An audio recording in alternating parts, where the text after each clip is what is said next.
γυναίκες τώρα, μην επεκταθώ γιατί θα σε κομπλάρω. Αυτή τη στιγμή αισθάνεσαι ότι είσαι ο βασιλιάς του κόσμου. Αλλά Διονύση, θα έρθει η ώρα σου, βρε αδερφέ. Ρε Μιχάλη, πραγματικό όμως, απάντησέ μου. Τι πίνεις και δεν μας δίνεις?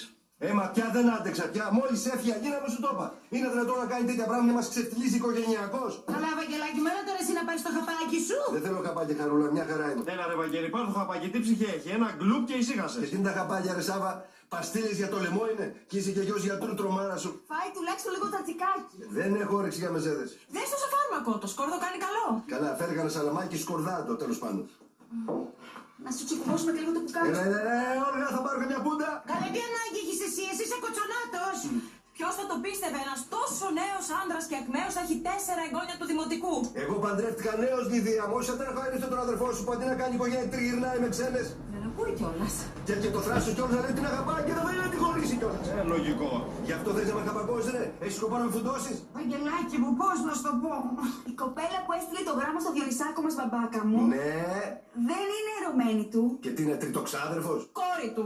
Έλα πάμε το τζατζίκι μετά. Θέλει λίγο το σαλάμι σου. Και το χάπι έτοιμα είναι, έλα σε γρήγορα. Α, έλα και το χαπάκι. Μπράβο το αγόρι μου, μπράβο. Τι δεν καταλαβαίνεις.